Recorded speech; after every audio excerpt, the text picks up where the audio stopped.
Question दिया है 2021 में पूछा है, कह रहा है मोनोटॉमिक गैस है और एक एटम का मास दिया है 4 mu। ठीक, एक कंटेनर में बंद रखे हैं गैस को, इंसुलेटेड कंटेनर है। शुरू में गैस 3 मीटर पर सेकेंड के स्पीड से जा रहा है और आगे जाकर वो रुक गया, तो रुकने पर कितना टेम्परेचर इसका बढ़ जाएगा उसका वैल्यू हम लोग को बताना है। अब यहाँ पर एक मॉलिक्यूल का मास दिया है हम लोग को 4 mu। इसका मतलब उस गैस का मोलर मास जो होगा ये होगा हम लोग को 4 ग्राम। तो हम लोग तो केजी में कैलकुलेट करते हैं, तो इसको लिखेंगे 4/1000 kg। तो मोलर मास हमको ऐसे दिया है। ठीक, अब यहाँ पर इसका स्पीड होगा, इस गैस में कितना मास है वो हमको नहीं पता है, तो गैस का मास मान लेते हैं m है। तो यहाँ पर देखो, पहले हम लोग इसमें अप्लाई करेंगे वर्क एनर्जी थ्योरम।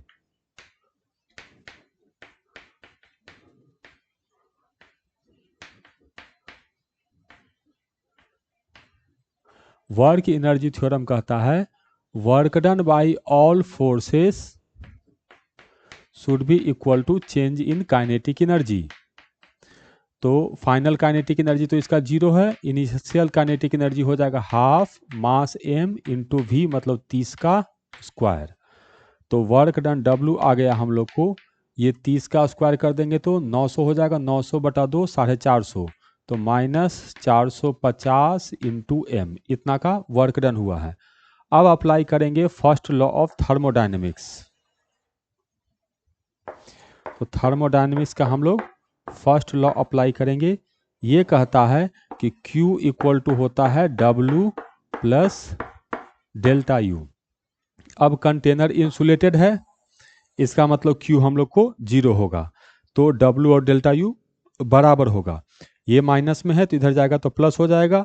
तो यहाँ से पता चला कि 450 m हम लोग को डेल्टा U के बराबर है। अब डेल्टा U का फॉर्मूला हम लोग जानते हैं, तो लिखेंगे 450 m इक्वल टू, ये हो जाएगा NCV डेल्टा T।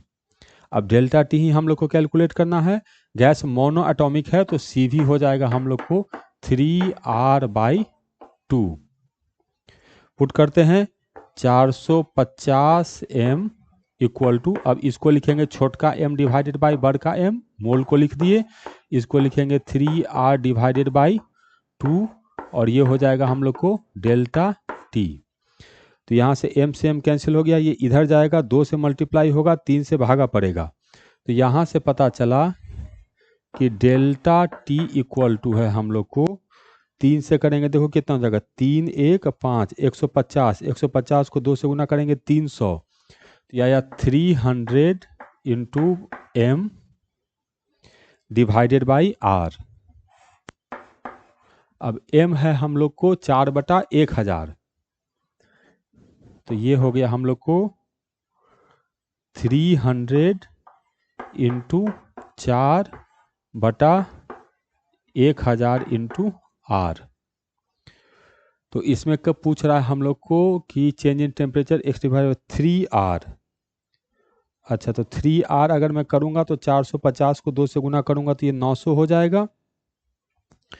तो यहाँ पे आ गया हम लोग को 900, 9 चौक 36, 1 मिनट, 3R ही रहने देते हैं, नीचे में 3R पूछ रहा है, तो ये हो जाएगा 900 इंटू m।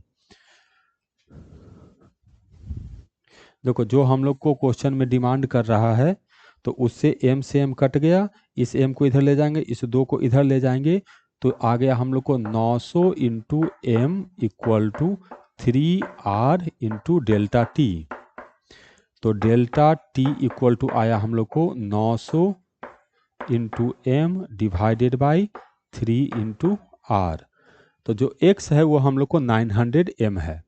तो अब इसको जो हम लोग को x पूछा है, ये x है हम लोग को 900 और m का वैल्यू है 4/1000, तो 2 0 कट गया, तो 9 चौ 36, तो ये आ गया 3.6। तो यहाँ जो नंबर फिल होगा ये हम लोग को 3.6 फिल होना चाहिए।